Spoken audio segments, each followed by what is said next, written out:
A warm welcome to everybody here. Thank you for coming on behalf of Webster University and the International Relations Program. I'd like to welcome you all. My name is Juban Godarzi. I'm an associate professor and acting director of the International Relations Program here at Webster University, Geneva campus. Glad to see so many faces, and I know other people are following online. This is the first event organized by the International Relations Program this academic year, and we will have more events coming up, hopefully in October. We have our humanitarian conference, November 1st and 2nd at the Geneva International Conference Center. And we're very pleased also that this year we've launched a unique master's program in migration, climate change, and the environment here at Webster University, which is unprecedented worldwide. Tonight's event is entitled Asia Ascendant, Implications of China's Rise and Evolving Power Dynamics in the Indo-Pacific Region and Beyond. And we're very pleased to have three speakers with us, distinguished speakers, knowledgeable, who've written books. We'll introduce one at a time. As you all know, Asia has witnessed unprecedented growth, transformation, and change over the past 50, 60 years, starting with Japan in the 1950s and 60s, then followed by Taiwan, Korea, Singapore shortly afterwards. And of course, we've had the rise of China in recent decades. China has grown at a phenomenal rate. When I first started teaching here at Webster in 2006, 2007, the situation was such that the United States was, of course, the world's first largest economy. Japan was second, and Germany was third. Today, it's China is second. So during those years, China basically surpassed the Federal Republic of Germany, and then it surpassed Japan. And of course, it has basically made its presence felt internationally, both regionally and internationally, in terms of economic terms, political terms, strategic terms. China, of course, for example, between 2013 and 2020, just before COVID, it invested over $120 billion in Africa, which is quite impressive, and also in terms of domestic growth and poverty reduction since the economic reforms of Deng Xiaoping in the late 70s. Somewhere between 400 to 600 million Chinese have been lifted out of poverty. So on one hand, you've had this impressive economic growth. And of course, many people question, are we seeing after 250 years the end of the Anglo-Saxon dominated world order or not? Of course, the United States still is the first major military power, spending over $750 billion a year on defense. China only spends around 200. At the same time, there are other things in terms of the domestic handling of the COVID pandemic raises serious questions about the integrity and the transparency of the Chinese system. So there are many things to talk about, both with regard to China and, of course, neighboring countries, Japan, Taiwan, South Korea, how they react, and, of course, the great powers, the United States and the European Union.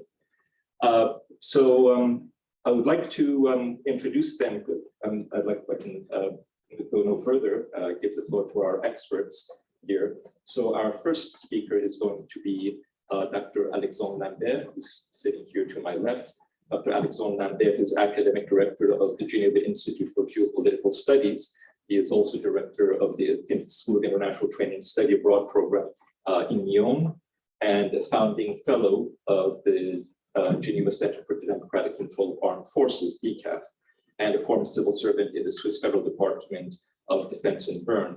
Dr. Lambert is author of many articles and books on China and Asia, including geopolitics of China's New Silk Route, and co-author of the Belt and Road Initiative, geopolitical and geoeconomic aspects, along with Dr. Faisal Ahmed, who will speak next. So with no further ado, I'll give the floor to Professor Lambert, and I've asked the speakers kindly to keep their remarks to around 15 minutes, maximum 20. So therefore, afterwards, we will have plenty of time for Q&A and discussion. Thank you very much.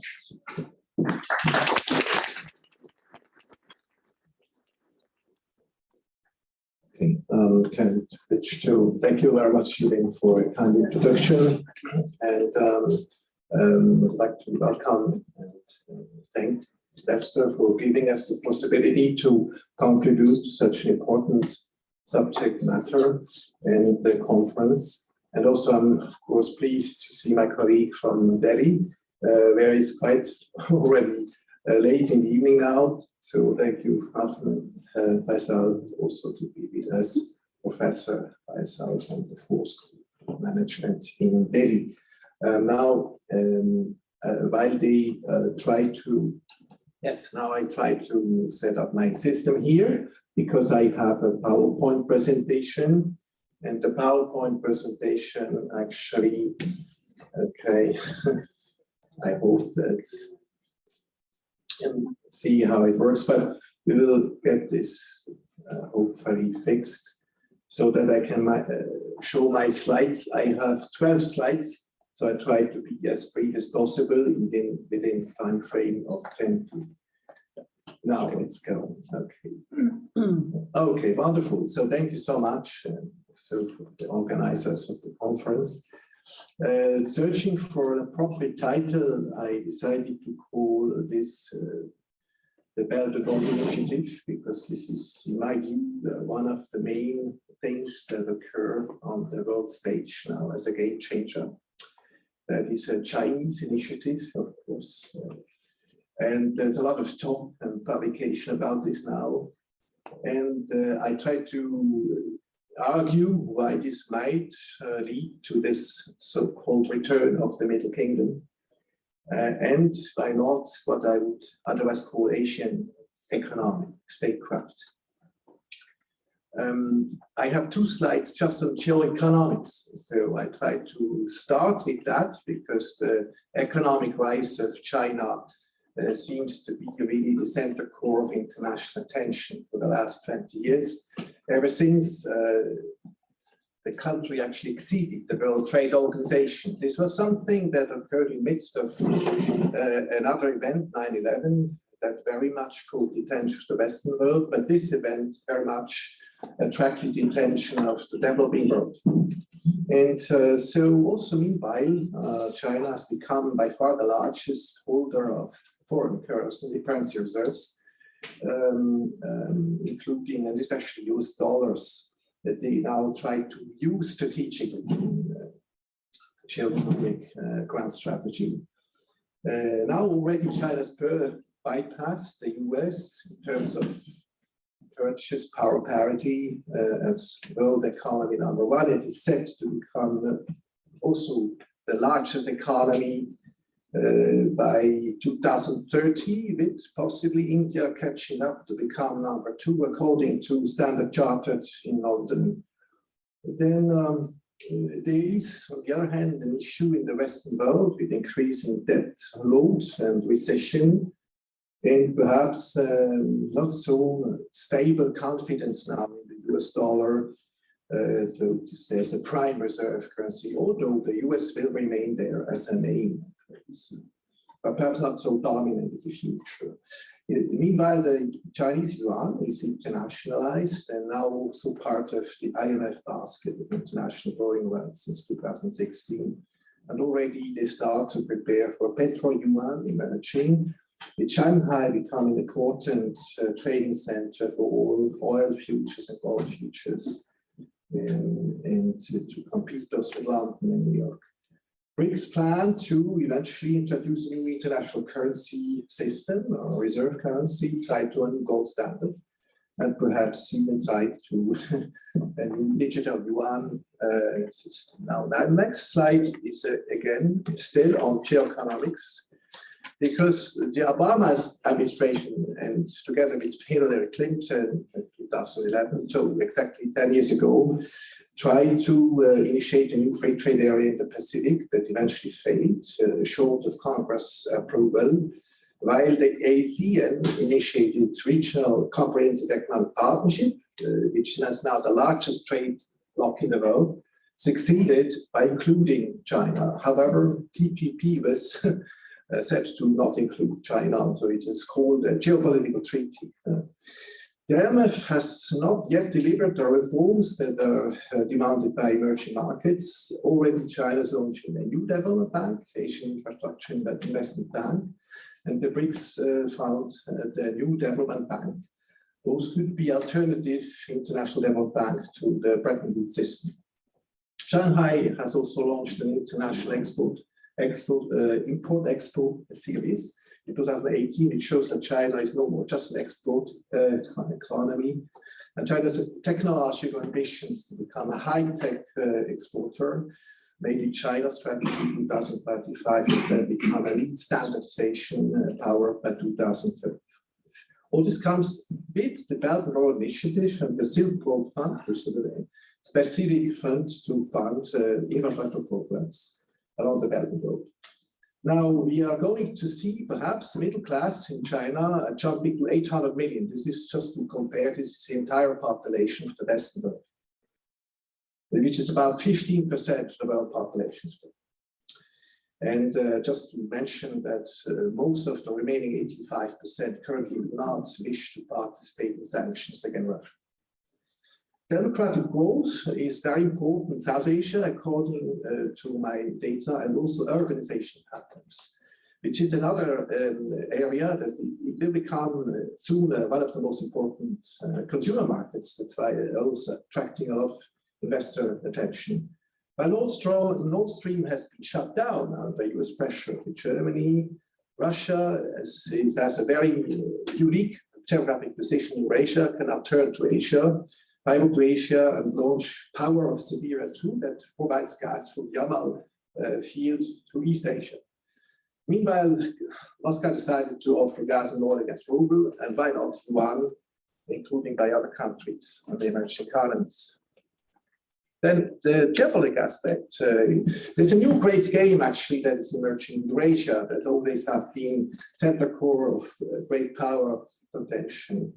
But China rises fast. It keeps its military expenditures balanced. This is something that they very much take care of, proportionately balanced. So they do not conflagrate like the Soviet Union, increasing military expenditure against civilian infrastructure and public spending. And while NATO and EU expands to interfere with Russia's abroad in Eurasia, China launches its 16+1 initiative to approach exactly the same area, the 3 seas area between the Baltics, the Adria, and the Black Sea. So kind of, there's a new game here, and Russia also established the Eurasian Economic Union. That's a complement to the European Union. And so you see also there are friction lines because both Georgia conflict and the Ukraine conflict exactly are in between the two areas. Friction lines, geopolitical ends. Now the Quad perhaps emerges as a new NATO in the Indo-Pacific. They call it also a regional alliance of democracies to actually contain China. And this will work, will depend on India, India's choices in the next decade. But India is not really likely to join such an alliance strategically and militarily, as already India, Pakistan, and now also Iran have joined the Shanghai Cooperation Organization that has become the largest regional organization in the world. And there's a very need for a comprehensive strategic partnership between Russia and China. Now, the last word about AUKUS, so this recent deal between Australia, UK, and US to cooperate on the submarine, strategic submarine deal. This deal has sidelined France, who was originally to partner with Australia. France now could turn to Moscow inside Europe and even why not Delhi for the same purpose in Asia. Then I would like to say why the Belt and Road actually has been launched. The strategic origins of it was the Obama administration's decision to rebalance to Asia back in 2011 with the TPP, but also referring 60% of the US Navy to the Pacific from the Atlantic, only 40% remain in the Atlantic. And since this was a deliberately anti-Chinese geostrategic move, China has not gone into confrontation in South China Sea, so it didn't push military through south, but instead march west to the ancient Silk Roads and actually reinvigorating the old Silk Roads idea across Central Asia. March west. And now this is a pledge from one of our colleagues about this move. I call this Eurasia back to Eurasia. You see this written in the pledge, with Asia this time dominating. So the re-emergence of Asia as at the center of gravity of the world economy and the connection of the major land powers in Eurasia, within the framework of the new Silk Road, they offer an alternative to the US-led financial globalization and neoliberalism. Very interesting pledge. So and now I have only maps, so that makes it much more easy for us to finish, because this is the Belt and Road Initiative. The first beneficiary, actually, of the Belt and Road Initiative is China, because the Belt and Road, as it marches west, primarily benefits the Western provinces. So they want to finish the infrastructure grid inside China before actually going abroad. And this also goes along the ancient Silk Road logic of land and maritime roads. Then along these land and maritime routes, you have industrial zones set up. So this means that it's not just about infrastructure, grids and connectivity, but also industrialization. And that's why this is so strategic. Then we have even the northern Silk Route. This is in collaboration with Russia, but also other countries like South Korea participated in that, to eventually set up a new route, a maritime route from East Asia to Europe that would shorten the transport time by about a week. And since the Middle East is becoming increasingly unstable and the Malacca Strait has not been really something that China can now dominate, it's technically controlled by the US today.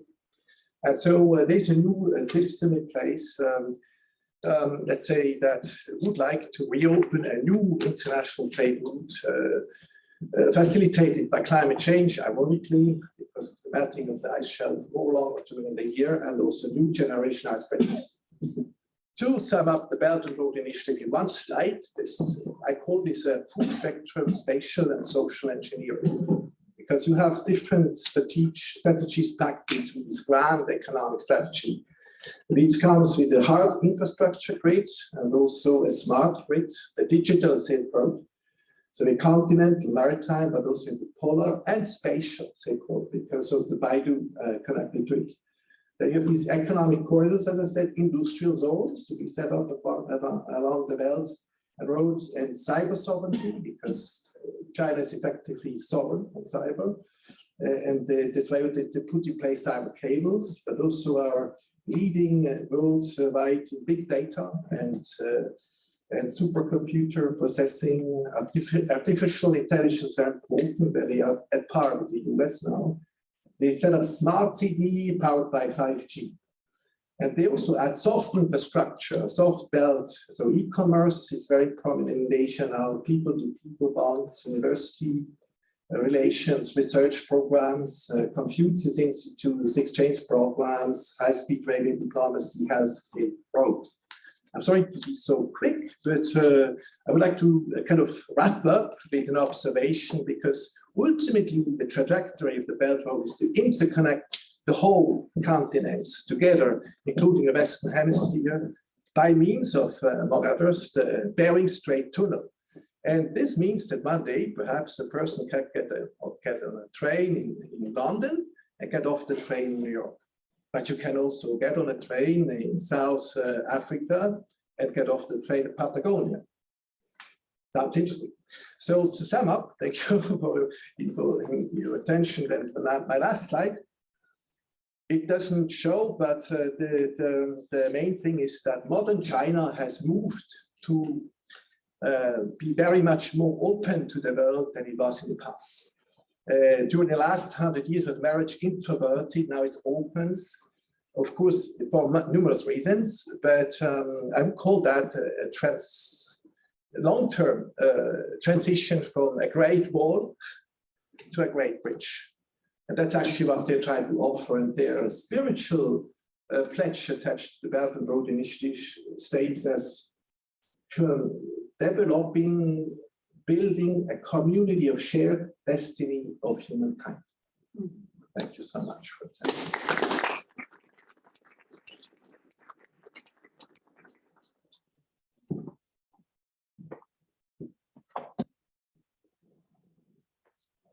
Thank you very much, Alexandre Lambert, for the very succinct and illuminating presentation. Thank you. Initially, he prepared a very comprehensive presentation with over 40 slides, but I said, 20 minutes each, and so he did a magnificent job of shortening it, and I'm sure there'll be more follow-up from Dr. Ahmed and then during the Q&A. So our next speaker I'm pleased to introduce is Dr. Faisal Ahmed. He is Professor of International Business at the Ford School of Management in New Delhi, India. He is a former consultant for the United Nations and the Indian Ministry of Commerce and Industry, and also other organizations. Professor Ahmed is author of numerous articles and books, including Business Environment, Indian and Global Perspective, and along with Professor Lambert, the Belt and Road Initiative, Geopolitical and Geoeconomic Aspects. His articles have appeared in numerous publications in Asia and around the world, including the Hindu Business Line, South China Morning Post, the Economic Times, the Korea Times, the Strait Times. So he joins us from India. So with no further ado, a very warm welcome to you, Professor Ahmed. The floor is yours for the next 15-20 minutes. Thank you. Yeah. Thank you so much, Professor Alexander Lambert and Professor Jubin Gudazi. Thank you so much, ladies and gentlemen. So I'll be speaking on, I'll first be beginning, as Professor Lambert has already set the ball rolling and talked about certain issues related to the geopolitical issues in Asia and around the world. I'll be starting with the Indo-Pacific region, first of all. And in this process, I'll be talking about, first we need to understand, somewhere decipher that what are the stances of the various countries in the Indo-Pacific. Like we'd like to know about what was the stance of United States or India or Japan or China or, for instance, Vietnam in the Indo-Pacific region.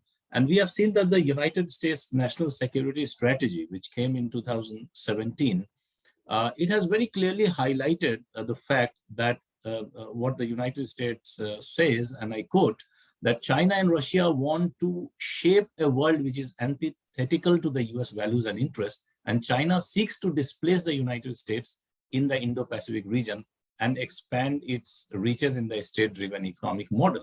And also it says that China wants to reorder the region in its favor.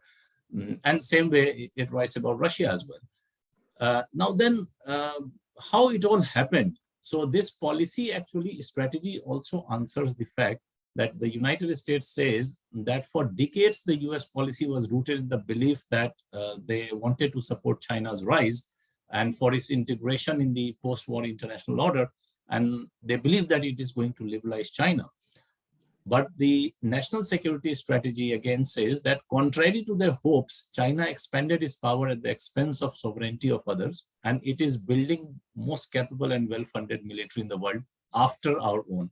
I mean, this is how the United States has been looking at China, at least for the last few years, if not we go back to maybe the decade of 2000s. But they too have a solution for that. And the National Security Strategy of 2017 says that the United States, what will it do then? I mean, it will seek areas of cooperation with competitors from a position of strength and want to ensure that its military is second to none.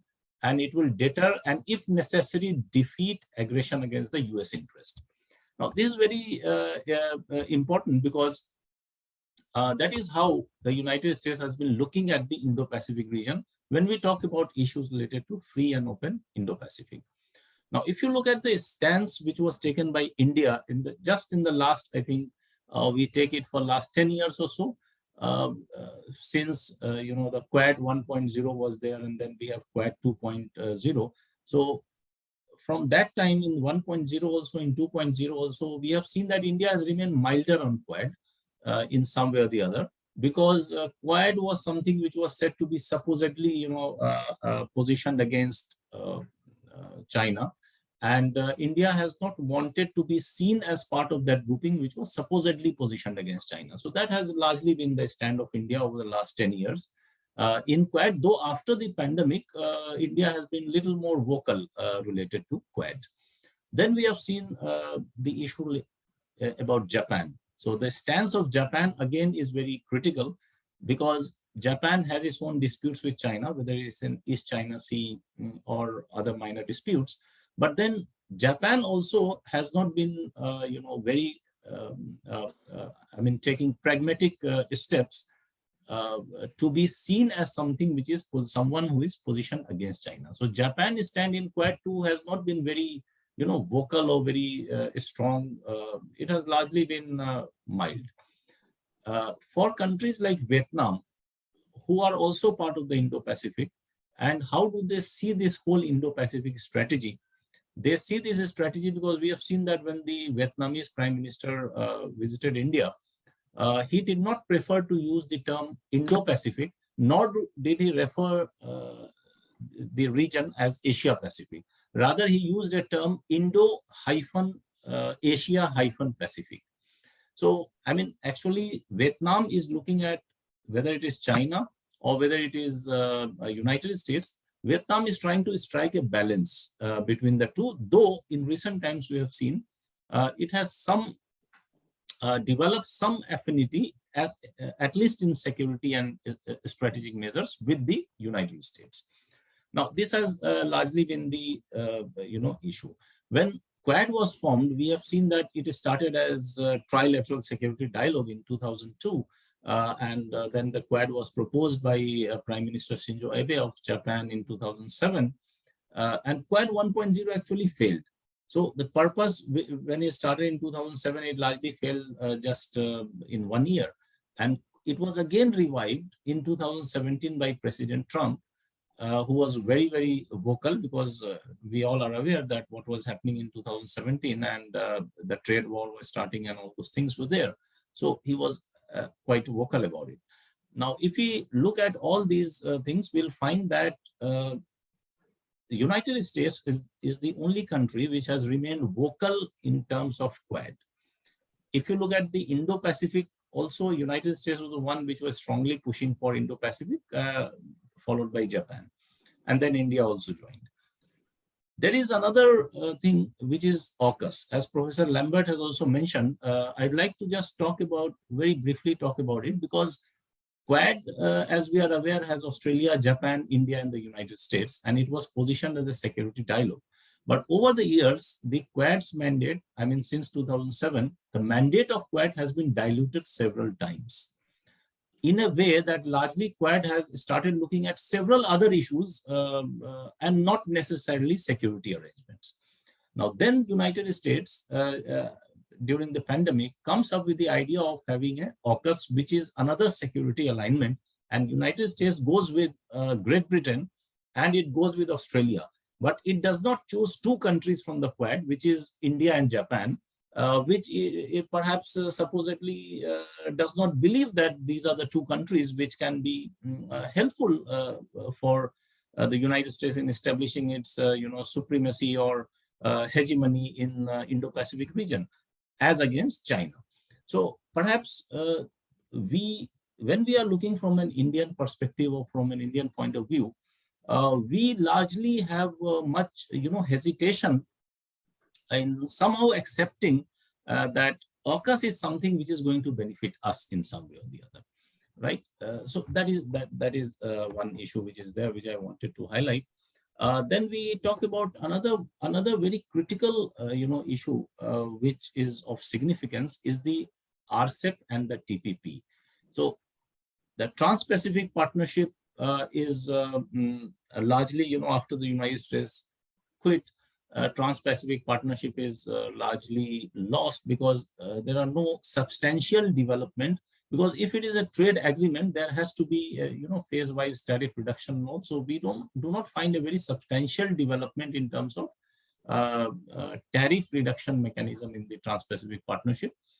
When we come to the RCEP, which is the Regional Comprehensive Economic Partnership, it has got a boost because even during the pandemic, we've seen that even during the pandemic, when Japan was trying to give incentives to its companies to move out of China, that those supply chain resilience issues, that was a time when in 2020, this RCEP agreement was signed.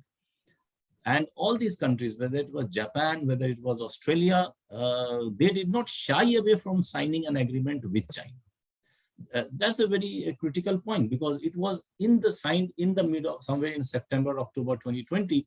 And perhaps the whole global narrative was against China at that time.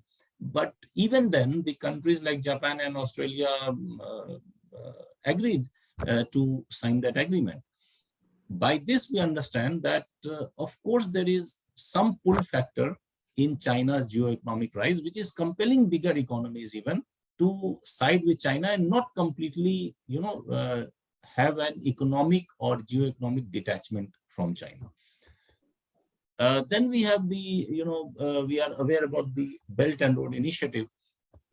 All those corridors, like 6 land corridors that we have talked about, is whether it is the new Eurasian, land bridge, or you go from China to Mongolia to the Russia corridor, or China, Central Asia and West Asia corridor, or then down you go from, China, Pakistan economic corridor, or China, Indo-China, peninsula corridor, or then we have a BCIM, or if it is a maritime Silk Road, whether we are going through that maritime Silk Road. So all these initiatives, economic corridors, as well as the maritime corridors, have different, type of outlook when you are understanding the geopolitics.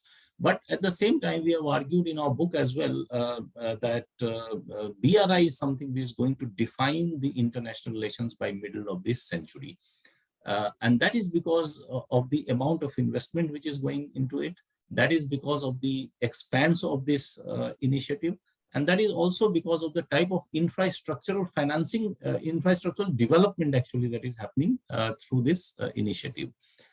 Of course, there are debt trap related narratives which are associated with that. But then there are, again, we need to understand the stances of different countries. When we talk about the debt trap instance, we have on the one hand, we have a United States and a Western narrative, which is talking about the debt trap. We have a Chinese narrative, which is talking about a surplus, over capacity and overproduction, because of which they are expanding to different areas, different regions. But most of the time, we forget that there is a recipient country narrative too. And these recipient countries, which are smaller countries in Central Asia, South Asia, elsewhere, these smaller countries too have a narrative, because for them, they need infrastructure financing in one way or the other. They have huge deficit of infrastructure financing. They need to develop their roads, highways, ports, dams, build all those connectivity projects, railways. All those things need to be built, and for them, it is very, very difficult to get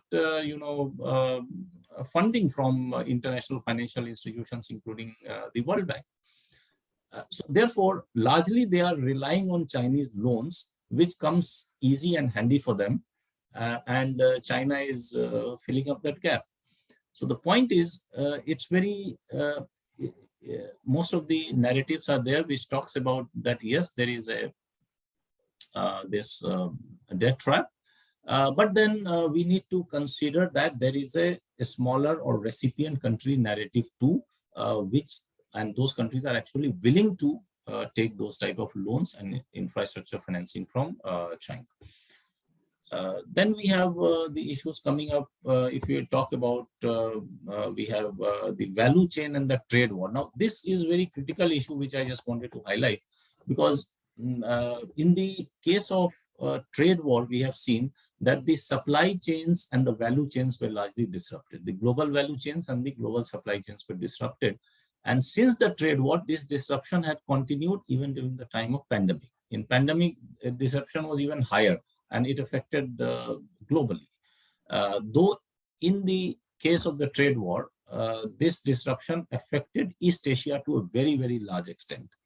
We have seen that a lot of companies had to shift their or tried to shift their partially, especially those who were dealing in semiconductors and chips and ICs and other electronic goods in Taiwan and elsewhere. They were shifting a part of the supply chains here and there to Vietnam, to Thailand, to Malaysia and other countries to cope up with the challenges which they're facing because of the trade war. And then the US-China trade deal happened with President Trump there, and which was actually largely seen as some sort of a face-saving exercise for President Trump, who was going into elections that time. But then two things become very critical, right from the trade war to the this pandemic, when we are talking in terms of supply chain and value chain. One is SCRI, which is Supply Chain Resilience Initiative, and other is China Plus One. Now, these two initiatives were very critical, because in SCRI, we have seen that Australia, India, and Japan came together to form a Supply Chain Resilience Initiative, SCRI, and they wanted to reduce the dependence on Chinese supply chains. So the purpose was like, how do you reduce your dependence on Chinese supply chain, and how do you shift part of the supply chain, partially the supply chains from China to other countries. Now, a lot of companies came in, a lot of multinational companies talked about that, yes, they are going to shift from China. The same way that is China Plus One, that part of the supply chain will remain in China and another part they will relocate to some other place, so that they do not have full dependence on China. So they wanted to diversify, their supply chains. But the point remains that a lot of companies only made declarations that they are going to move out. They made promises that they're going to move out, but they actually did not move out. So data suggests the other way around, that these companies could not actually move out, because it was not easy to move out from Chinese supply chains or abandon Chinese supply chains at a point where most of the global value chains, I'll just give you an example to understand. If you look at any other country in Asia, you'll find that if there are 5 or 6 activities in a global value chain of a particular product, maybe electronics or apparel, suppose it comprises from raw material to a finished good, there are 5 or 6 different activities. There are, you won't find any country where all the 5 or 6 activities will be located at a cost-efficient rate just in one country. But it is only China which has somehow been able to develop the complete value chain of all the activities for several sectors. So that is what has made China very attractive for investment, for trade, and for participation in the global value chain. So even today we see that countries try to give importance to their small and medium enterprises. They want to focus on their SMEs, because these SMEs are the ones which are actually picked up by the lead firms, which are large multinational companies, who in turn manage a global value chain across 2 or 3 different countries in their own sector. So largely we have seen that whether it is Supply Chain Resilience Initiative or whether it is China Plus One, these 2 initiatives have not been very successful, and they have not yielded the desired result which they were supposed to do. Finally, I'll just conclude my discussion with the one point, which is the Indo-Pacific Economic Forum. We just talked about Indo-Pacific. There is an Indo-Pacific Economic Forum. We all are aware about that. It has a different agenda. It talks about like fair and resilient trade, the supply chain resilience, which I just talked about, infrastructure and clean energy, and also measures related to anti-corruption and all, which is on the agenda of Indo-Pacific Economic Forum. The one key issue pertinent to this is that we have seen that United States have been pushing many countries and its allies in Asia Pacific and Indo-Pacific to join the Indo-Pacific Economic Forum. The problem with this forum is largely that it is largely being seen by many countries as just another, American geopolitical, tool positioned against China. Perhaps many countries, including like smaller countries in the region and countries like Vietnam and other participating countries in Asia, they do not possibly see this Indo-Pacific Economic Forum as bringing some larger economic gains for them. So therefore, it is important that these countries must approach the Indo-Pacific Forum with adequate caution. And rather, when they are negotiating their entry into the Indo-Pacific Economic Forum, they must negotiate it purely from an economic interest point of view and from a position of strength, instead of just succumbing to American demands for joining it. Therefore, in terms of all these parameters which are there, whether you are talking about this fair and resilient trade, which is happening. The point is that all these participating countries, smaller countries, they need to figure out if their dependence, if you join the Indo-Pacific Forum, will it reduce your dependence on trade with China, right? And if it does reduce dependence on trade with China, then perhaps Indo-Pacific Economic Framework makes sense. But the point is that it is actually not going to reduce the dependence, because most of the countries in in ASEAN, for instance, all ASEAN countries are members of the RCEP. Most of them are members of the TPP. So in one way or the other, they are part of a mega regional bloc. So it means that they have immense dependence on China. All these East Asian countries, they have immense dependence on China. Second important point to this effect will be, will be that Indo-Pacific Economic Forum is not a trade agreement. We got to understand this is not a trade agreement. So since it is not a trade agreement, it is not going to redefine the rules of the game, and nor the Indo-Pacific Forum can set a mutually agreeable boundaries for fair and resilient trade. Because when you are talking about fair and resilient trade, you need to set some boundaries in terms of tariff concessions, in terms of different types of mutually agreed principles, mutually agreed concessions related to trade. But Indo-Pacific is not going, IPEF is not going to be a trade agreement. Also, we have seen there have been earlier efforts by the United States like Build Back Better World, which was a G7-backed, $40 trillion infrastructure plan.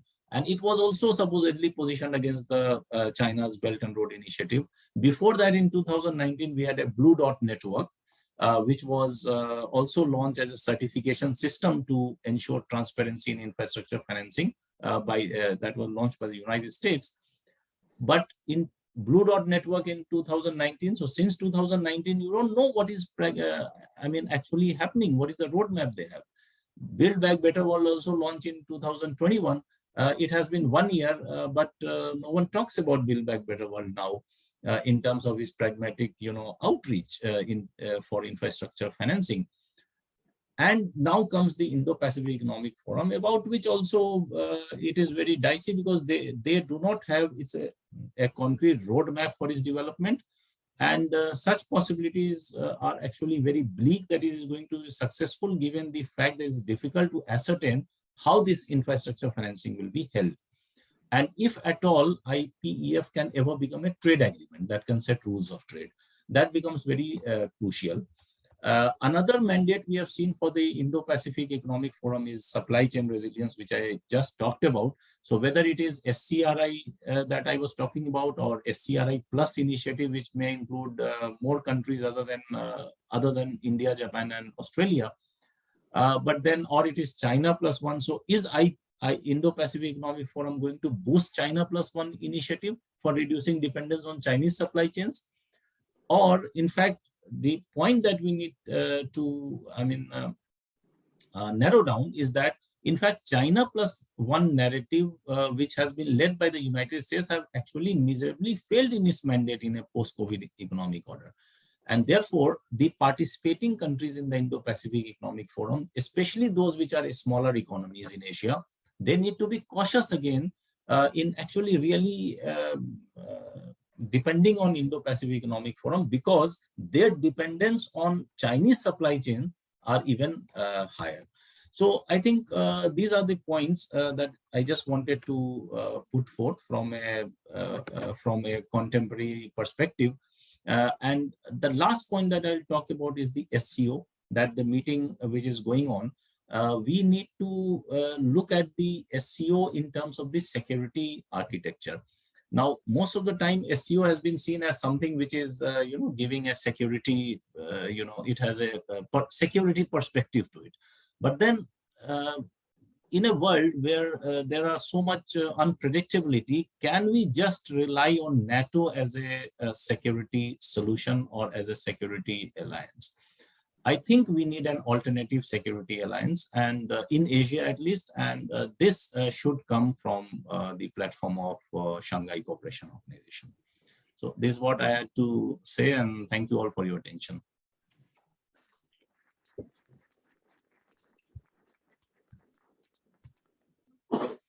Thank you, Professor Ahmed, for that very wide-ranging presentation on many issues. He touched on many things, both economic, strategic, and I think they very well complemented the initial presentation by Professor Alexandre Lambert. So I think there's a lot of food for us to discuss. Our next speaker, I'm very pleased, is my dear colleague, Professor Lionel Faton, who is an assistant professor of international relations here at Webster University. He is also a research collaborator at the Research Institute for the History of Global Arms Transfer in Meiji University, Tokyo, Japan. He's also an adjunct fellow at the Farhar Institute in Beijing, China. Dr. Faton also is author of numerous articles and books on Asian security. He is co-author of Japan's Awakening, Moving Towards an Autonomous Security Policy, and the forthcoming book, Japan's Rush to the Pacific War, The Institutional Roots of Overbalancing. His articles have appeared in different prestigious international relations journals, such as International Relations of the Asia Pacific, Asian Pacific Policy Studies, Contemporary Security Policy, and the Asia Pacific Journal. So no further ado, I'll hand over the microphone to Lionel Faton.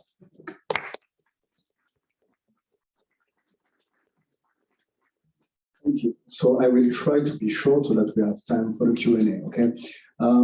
I just want to give a more nuanced picture of what has been said before. It's not because I do not agree, it's just because that we agree to disagree. Abdulaziz knows that. The point is, regarding the Belt and Road Initiative, of course, this is a macro project, certainly the biggest economic and geo-economic project ever seen in the history of humanity. Now, the point is that we have to be extra careful when we try to assess the future direction of the project, because this project, which has multiple dimensions, faces a lot of challenges. And the first challenge comes from China itself. So China, the assumption basically for arguing that the Belt and Road Initiative will continue to thrive, that the Chinese economy will continue to thrive. This is far from sure. This is far from sure because China is already plagued by economic challenges. We were talking about demography before. The demography of China is already declining. This is not a super aged country like Japan, Germany, or Italy, but this is a country that already faces a lot of problems with a population which is aging and younger population making less and less babies because they have to work. You have also a lot of local debt in China, and not only local, but sometimes extremely important, like Evergrande, the Brazilian company, one of the biggest of the world, if not the biggest in terms of assets, which have had multiple defaults over the past several months. I can go on, but keep in mind also that the economy in China is surrounded by the Communist Party and politics. We have in now 31 days, I think, the Congress of the Communist Party. According to what we know about the Congress of the Communist Party, it seems that actually the liberals will be sidelined. Meaning the current Prime Minister of China, Li, will of course end these 2 terms. He will not be reconvened, but it seems that the person who will replace him will be somebody who will be in line with Xi Jinping's thoughts on economics, meaning something that is much more rigid, unflexible, and therefore has difficulties to adapt to the fluctuation of the market. In other words, you have here typically the recipe for failure in terms of economic policy and adaptation in a world that changes extremely rapidly. So this is the first challenge, the Chinese internal situation. The second challenge comes from, of course, China is a geo-economic superpower. And here actually is, I would say, state capitalist economy is actually something that is an advantage. The Communist Party is much more able than democracies to actually use domestic actors, being economic, public, to actually have an economic statecraft. In other words, Chinese can actually ask state-owned companies to invest over there, over here, and therefore, through the Belt and Road Initiative, to induce countries, typically developing countries who need investment, and that I agree with that, they need infrastructure. But these state-owned companies will be, if you want, the arm of the states in order to project the Belt and Road Initiative outside. Now, of course, this is something that is in the advantage of China. The other problem with the fact that China is a state capitalist country in which the economy is controlled is the fact that China has not shied away from using the economic power in coercive way. See, this has been against Japan in the early 2010s. This has been against Australia and still today, meaning that basically China cuts access to its huge domestic markets to countries that, for example, call for an independent investigation on the origin of COVID-19, okay? Or to South Korea, because South Korea deploys a missile defense system US-made. And therefore, this economic coercion, and this is here maybe the backside of the state capitalism, has led to a deterioration of the Chinese image in many parts of the world. I'm not saying everywhere. I'm saying that China under Hu Jintao had an image as a country that was much more benevolent than under Xi Jinping. And this is a break to the expansion of the Belt and Road Initiative, and this by definition. You see, for example, was mentioned the Eastern European grouping 16+1, okay, China plus 16 Eastern European countries. Be aware that first it was a 17+1, a country already left, and that this 17+1 is considered basically as an empty shell. You can ask your friends, if you have friends in Belgrade or the capitals in Eastern Europe, they say, what do you do with the 17+1? Nothing. The point is that, in other words, the Belt and Road Initiative is nice on paper. Concretely, it leads, there are a lot of problems. Third, because maybe the image of China as a country that is not afraid of using geoeconomic power in coercive ways, well, has led to actually counteractions. So here I completely agree with what has been said. These counteractions are not potent already. But the Build Back Better World initiative of the G7 is a starting point. Yes, so far it has not yielded any results. But this is also a show that some countries are starting to react. When we talk about the AUKUS, meaning this submarine deal, not only submarines, but nuclear submarine deal between the UK, the US, and Australia. So yes, France has been put aside. France was not happy. France came back actually to talk with Australia, the United States, and the United Kingdom after 2 weeks of the program. Why? Because you have a polarization of the world and the countries are choosing their camps, especially great powers. In other words, yes, there can be dissensions between great powers that try to respond to the rise of China. But you see actually that these unilateral groupings, being the Quad being an exception because of India, but being AUKUS, being IPEF, being others, these are groupings that, by definition, actually are here. So yes, they may not be potent, but this can be, again, obstacles to the Chinese projecting their influence outside. Finally, because I promised to be short, Professor Ahmed mentioned the Shanghai Cooperation Organization. So I want to talk about that because today, Xi Jinping and Vladimir Putin were meeting in Samarkand. This is interesting because, of course, this organization is clearly not an alternative to NATO. It cannot be, because actually this is for tackling transnational threats, basically. Okay, so it's more about border security than geoeconomics and geopolitics. The point, I agree also, that this is a grouping in which geopolitics is always on the table. Now, what we have seen, and here also you see something changing, and this is, from my point of view, a symbol of a turning point in the relationship between Russia and China, is that Russia seems to be asking China to back the country, especially because it is engulfed in the war in Ukraine. Now, read the news from TASS, the Russian news agency, read the news from the Chinese news agency, you will see the discrepancy. It's extremely interesting. the point is, you have basically what has been reported is that Vladimir Putin is basically condemning the United States and its allies for pressuring China on Taiwan. It is criticizing unipolarity. It is criticizing the West, NATO expansion, etc., etc., etc., while also thanking China for its balanced approach to the war in Ukraine. What Xi Jinping answers? Well, we understand what you did, Russia, and that's all. Basically, meaning that, again, Vladimir Putin wants to show that Russia is the partner of China. China doesn't really want that. Yes, Russia and China are in a partnership that is important for the two countries. The problem is that for China being too close to Russia in the current time affect even more its images. Because look at how developing countries reacted to the war in Ukraine. Most of them were actually turning against Russia.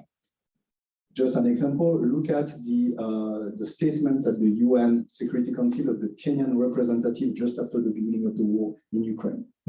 This person clashed Russia much more strongly than the American representative, meaning that developing countries, of course, they need the financial and infrastructure development project offered by China, but they don't want the power politics exercised by certain great powers. In other words, what China is trying to do, I think, is to try to create a third way, meaning this will not be Russia, this will not be the United States and its allies, this will be the China way. And by the way, here you can actually find, I will say, an echo in the Chinese history, meaning China is a country that has already seen itself as the center of its region, if not the world. In other words, China is not a country that coerces others usually because it doesn't need to do so, because other countries depend on it. And therefore, China seems actually to want to replicate that. And you will see in the months to come, and this is emerging in the Samarkand meeting today, that actually China wants to make sure that Putin understands that actually the asymmetry of relationship between China and Russia is now extremely strong, meaning that Russia depends on China much more than the other way around. This is something that should be extremely painful for the Russian president, but this is a fact. And therefore, China, I think, will continue to keep, I will say, Russia afloat, because it needs Russia geopolitically to control NATO, especially, and keep NATO busy in the Eastern Front in Europe. But China will more and more try to find its own way. By the way, I finish with that. When a president, a head of state like Xi Jinping travels abroad, especially when the person has not traveled abroad for 2.5 years because of COVID, look at where the person goes. The first stop was not Uzbekistan. The first stop was Kazakhstan. Why Kazakhstan? Simply because Kazakhstan is a country that has managed to keep the balance, not too close to Russia, not too close to China. In other words, this is the perfect country to attract, to create the third way, meaning the Chinese way. Thank you.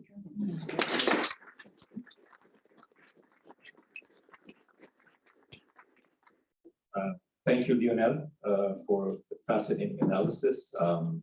You provided was very insightful, and you covered many angles and aspects. So I think based on the 3 presentations we have and the different views and perspectives and the nuances, I think there's a lot to discuss and talk about. Before we open up to the audience, I just wanted to know if any of the speakers if there's any comments or questions, or we turn over to the Maybe questions. Yeah. Okay.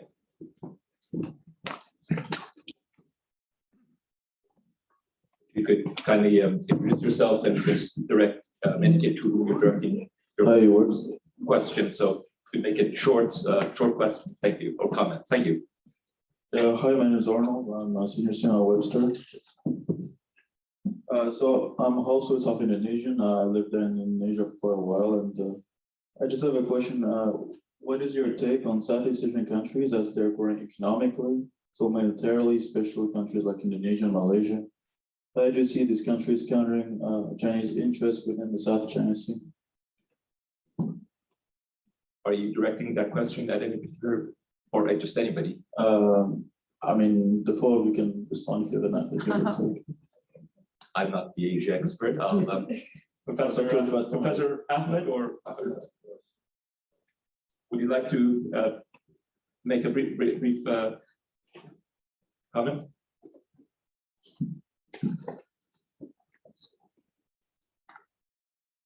Oh, can't hear. Yeah, okay, it's okay now. Can you hear me? Yes. Yes. Yes. Yeah, I think the question is related to the South China Sea issues. If I heard it correctly. Yes, sir. Yeah. Okay. See, the South China Sea issues is critical in few ways. That what is happening is the whole issue is issue of international law. When we are talking about the United Nations Convention on Law of Sea, there is a 200 nautical miles, provisions which has been given for the exclusive economic zone of the countries. Now, primarily in Southeast Asia, what is happening is the problem is happening with countries like Vietnam and Philippines. So we have seen that in 2016, and you would be aware that Philippines already had earlier filed a case in the International Court of Justice. And there was a decision which came from the Permanent Court of Arbitration in 2016, July of 2016. And it talked about several issues, but primarily two issues were there. One is, and that judgment, by the way, was unilateral because China did not participate in the proceedings of the PCA verdict. So primarily two things were there. One was that is the 9-dash line illegal? So judgment was like, yes, it is illegal. And the second, does China have a historic rights on the sea? So it was like there was no evidence to prove that it had a historic right on the South China Sea. That was the judgment primarily, but it was unilateral because China did not participate, and China continues to assert on the 9-dash line as well as has a historic claim on the South China Sea. Now, the problem is about the code of conduct. We have seen that in 2002, the code of conduct was made. It was again talked about that it will be revived, and then the countries did not agree on the text of the code of conduct actually. So it was something which was to come up in 2021 that countries would, China would agree perhaps to the text of the code of conduct, but still it did not happen. Now, one problem with ASEAN, which is happening, is that ASEAN as a group is quite divided in that way, because we have not seen Indonesia or Malaysia becoming so vocal within ASEAN to confront, Vietnam or Philippines, to confront China on the South China Sea.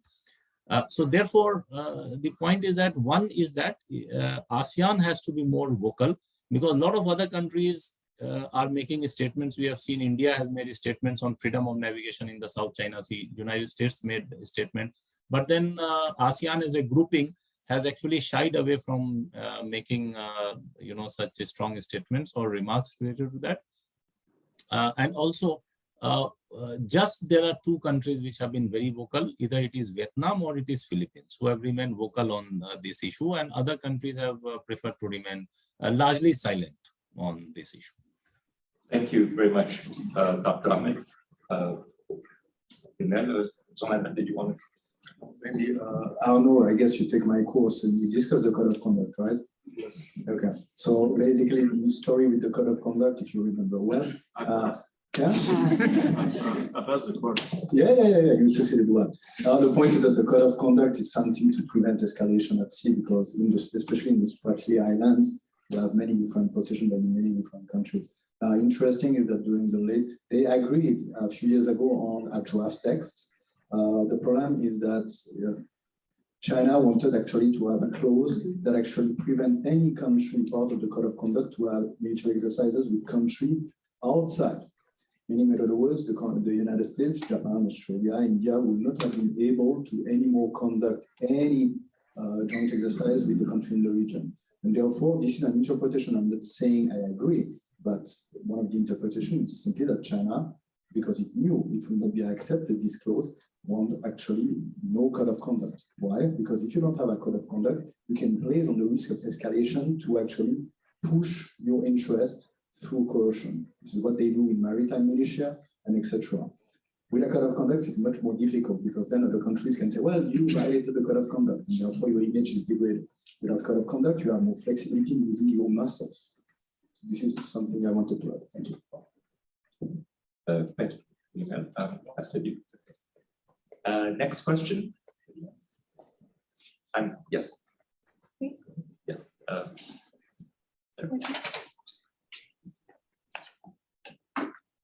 Hello, my name is Angelina. I'm a sophomore in Western University, Geneva, studying international relations and the minor in computer science.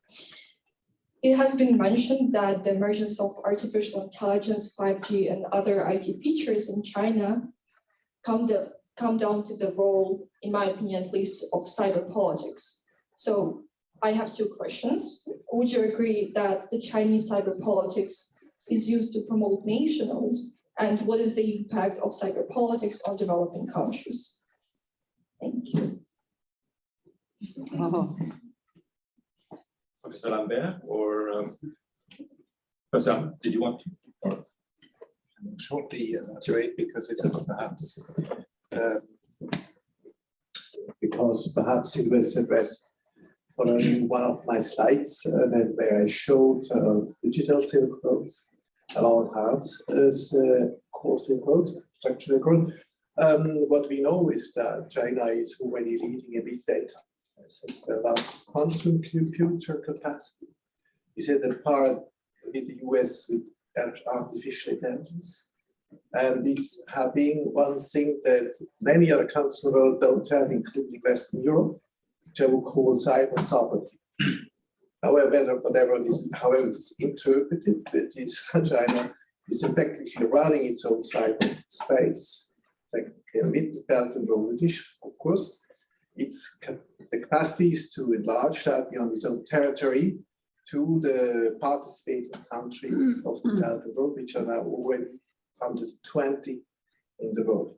And of course, this might have implications for developing countries that participate in that, and also because China is the world leader in 5G technology, actually 2 years in advance technology in the West. And that's a hugely controversial, also from a geoeconomic point of view, but again, I don't judge normatively, I don't validate, just observe what is physically set up or what are the actual rapport de force today, because sometimes we forget that China has moved from a developing country to someone that is now going to lead world economic affairs and establish next standards. Now, if you want, I can pass my word to someone else to compensate. Just to add, to advertise for the position of University of Geneva, at the end of the month, there is the election of the next head of IT with the International Telecommunication Union, where the standards for the internet are being discussed. You have one candidate, she's American, the other is Russian. Okay, and therefore China will not vote for the American because the concept of cybersecurity is also shared by Russia. So keep an eye on the election. Thank you for that interesting addition. Professor Ahmed, did you want to also address, shed light on a question by Amandina, or did you want to pass?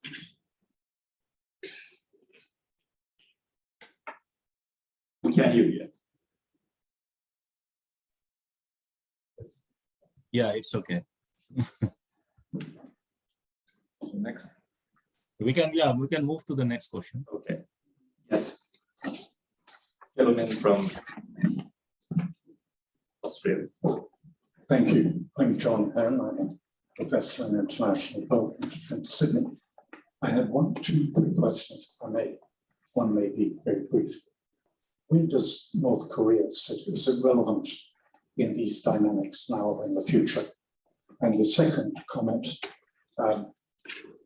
in the new world, in the world order that has come since the Second World War, many of the developing countries feel this is not their world order.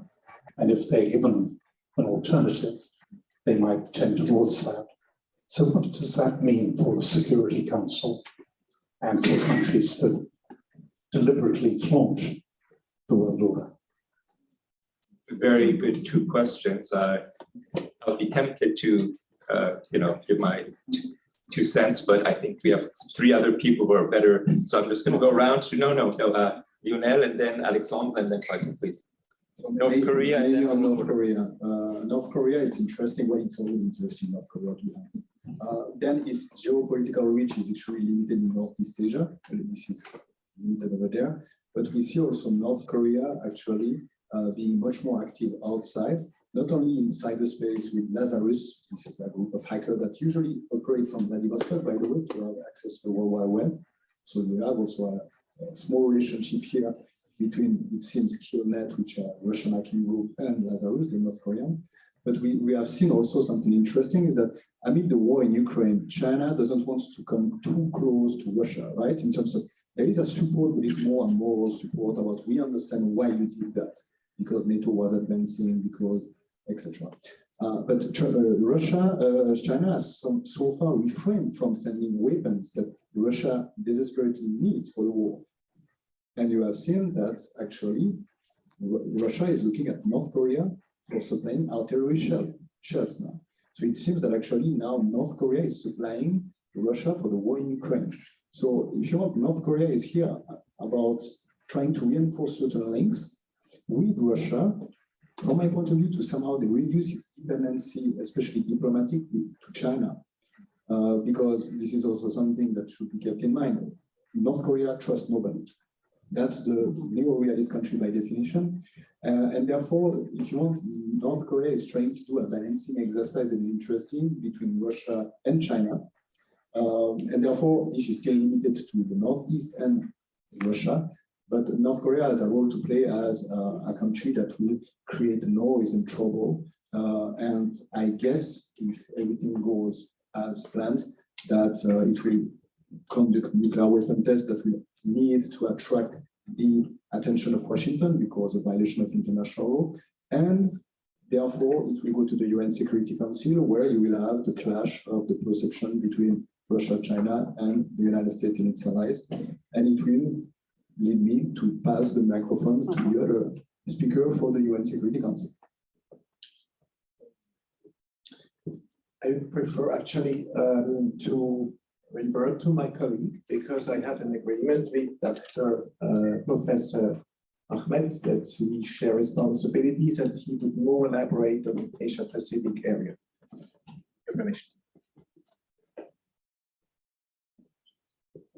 Professor Ahmed. Yeah, I'm sorry I could not hear the questions very clearly. So if you can repeat it. Yes, the first question was with regard to the international about a new international order. Like, what will be the perspective of developing countries on the new international order? Okay. Yeah, I think if you are looking at the developing country perspective, 2 or 3 things I think becomes very critical. One is about, as I have talked about, is the participation in trade, economic, and the global value chains. Because most of the economic aspects, the trade aspects which is happening is now happening through the global value chain. So how do these countries build up their small and medium enterprises, build up their investments to participate in the global value chain? Because it's going to be, if they cannot economically, fare well in an era of, mega regionalism and others, perhaps they will be lagging behind in terms of security architecture as well. So therefore, these developing countries must have a larger say in global economic governance more than they must have a say in global, security architecture. That is very crucial at this point. Second, that I think developing countries have a increased clout now, because most of the developing countries are looking at redefining their image in terms of having a say in the global governance system. So therefore, once they are going to have all these things in the global governance system, what they want is they want a larger representation. For instance, we have seen the cases of IMF reforms and reforms in the World Bank and all. So it's all about representations in which the developing countries can have a larger say. So I think, and the third point that I wanted to make is about the resources. As we have seen, the usage of resource is again very critical, because most of the resources, whether you are looking at Africa, now the way the resources are being utilized, or I will say misutilized in Africa, and being exploited in a very random way, it clearly predicts that African Union does not have a much larger say in how the resources are being utilized and how the development model in Africa would be shaping up. Of course, they have things like Africa peer review mechanism and all, but then how they are going to shape up, that we have to see. So I think that in terms of this security architecture, these countries are already looking, developing countries, they are looking at some other larger countries in the region for becoming a net security solution provider. But that is not enough, because they can get those advantages only when for them the geo-economic rise is very, very critical at this juncture. Because if they cannot rise or expand geo-economically, and they cannot expand in terms of trade and investment measures, perhaps they do not benefit much from the security aspects. Thank you very much. We have time for maybe one or two more questions. He was waiting for a while. He was one of the first to raise his hand. Yes. Daniel, Yeah. I would like to ask you a question about, as you mentioned, China way.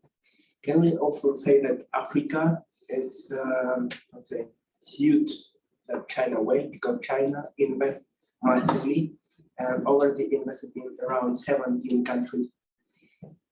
They try to buy up the ports, they try to build the railway roads, they try to buy invest in big firms. And last, they pay to state to, let's say, control and to try to push their own interest. For other thing about Xi Jinping, you mentioned that he probably will leave, but you know that. No, not Xi.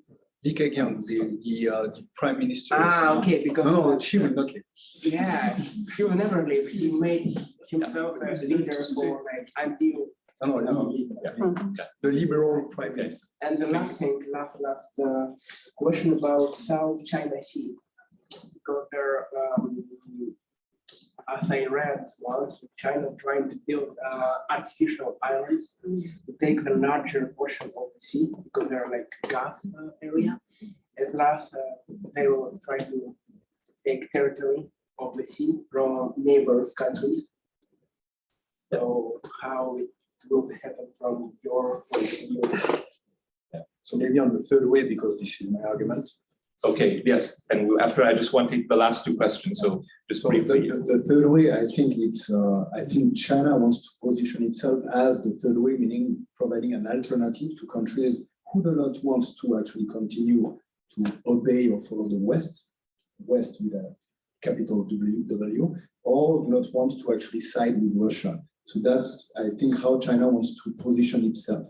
Now, I said typically a country like Kazakhstan will be a key candidate, because this is a country that has tried to remain equidistant, typically between Washington, Moscow, Beijing.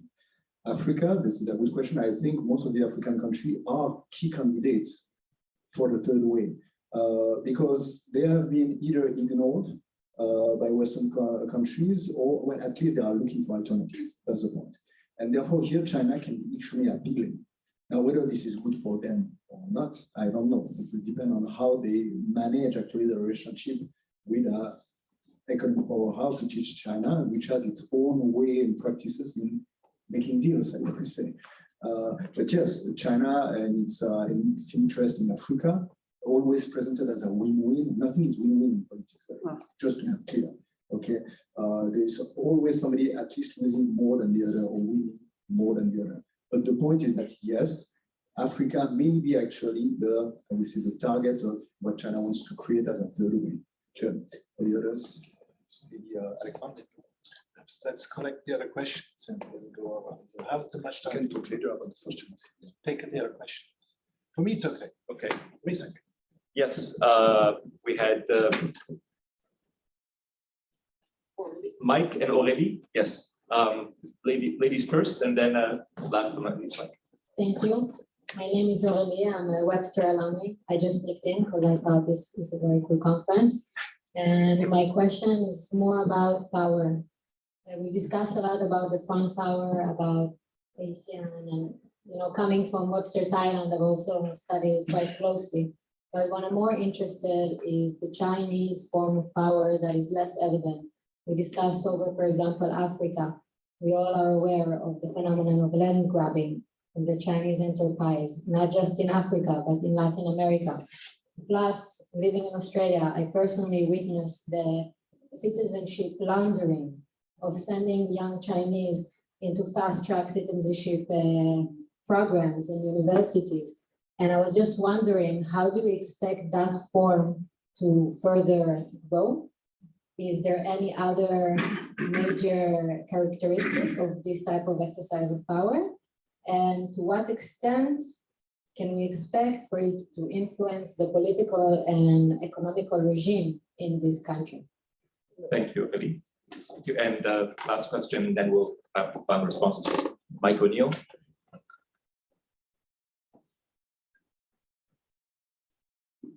Yes, my name is Mike O'Neill. I'm retired from the United Nations and teacher at Webster Management. I have a question that's going to require a one-word answer from each of the four. So, question says, Best type of question. If you look at the continuum from on the left-hand side with 0, the answer is great from 0 to 10. So my answer from 0 to 10.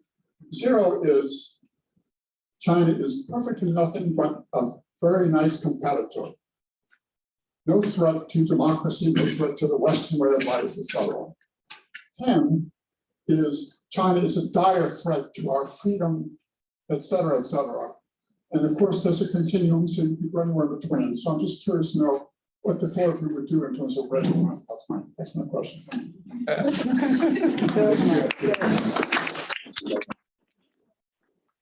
We'll start with Professor Ahmed, and then we'll, yes, just very briefly. Yeah. So one question I got was about, I think, Chinese going through fast track, visas and entering into Australia, something like that. What is this last question I couldn't get actually, because the voice was not very clear. If you can just repeat in one line. The last question was from 0 to 10. 0 being China is totally benign, it's a growing power, but it's benign. And to on the scale to 10, China is basically a threat to democracy, security, etc. Where would you put China on that scale?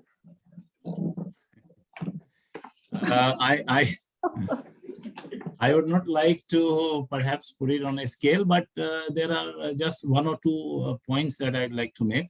One is, if you look at just before the global financial crisis, China always shied away from accepting that it is a major power, world power, right? So we have seen a lot of studies came up in narratives also. It was shying away from accepting it as a world power. It was only after the global financial crisis that we have seen that China gradually started asserting itself as a power, to the extent that in 2009, we have seen the East Asia Summit, which led to all these TPP and all this formation.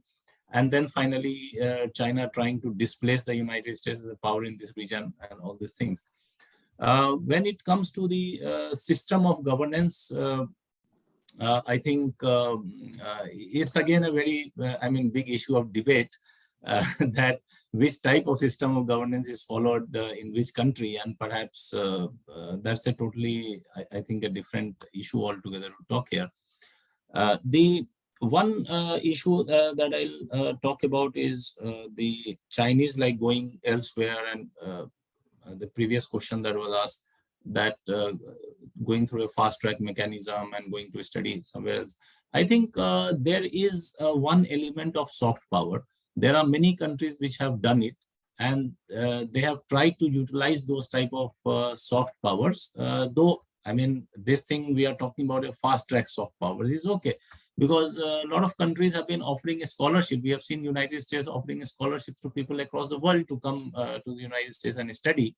And somehow in that way, we have seen that a lot of people who study in the United States, when they go back to their own country, they hold bigger positions in government, and perhaps they start having a very pro-American bent of mind or pro-American orientation when it comes to,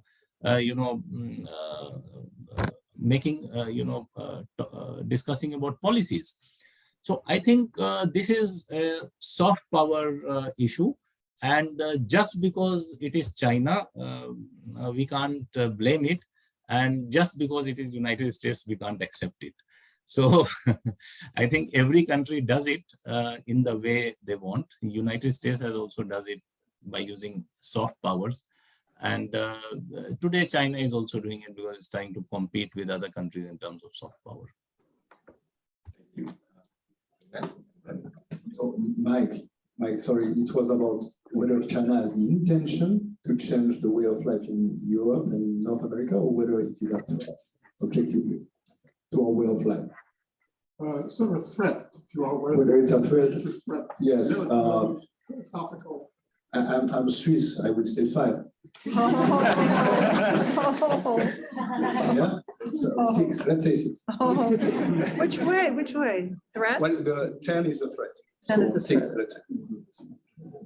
So as I'm Swiss, the good thing about the country is always to make compromise. I tip 5.5. Oh. And then, of course, you never know. Perhaps as a trained historian, I would like to add the following. Interestingly, once World War II ended and London started to be conscious that it was time to remit global hegemonial leadership to Washington, D.C., that took shape in a huge controversy as well. And it's still not over. We talk about inside talks across the Atlantic. Give you an example. When Brits decided to become founding members of the AIIB in 2015, that was a huge blow at Washington. And this is just one example. They have always been in economic competition, geofinancial competition, and eventually London, even today, competes, not just collaborates over time. So with Washington and Wall Street, it's actually gaining strength since the financial meltdown there. So this is just a side remark. Things are hardly ever black or white. Sorry, this is another business that perhaps brings me down, but no idea. As I said, China will have up to 800 million in a rank of middle class in 10 years, according to Swiss Commercial Bank prospectus. So, you know, when you're an investor, I'm not giving advice to this or that, but if you have money to place, investment, you go where the market goes. And then when someone told people every country needs infrastructure, so what did the World Bank do over the last half a century? Big questions. So sorry. Thank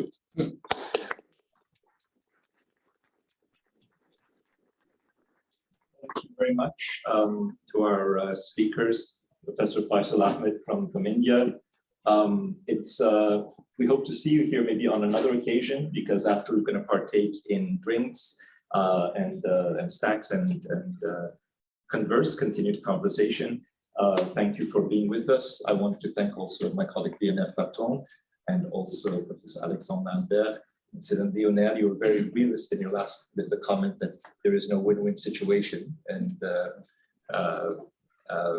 but thank you all for coming. I also would like to thank several important people without whom this event would not have been possible. I would like to thank our events coordinator, Ms. Donia Jouadri,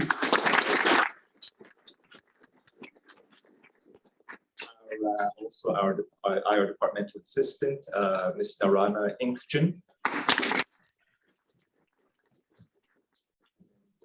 also Annalena, our IT assistant, The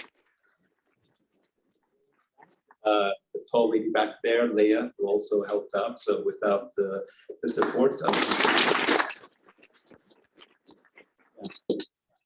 yes, I'm going to make maybe a politically incorrect comment. All male success is dependent on the support and the efforts of the ladies. So.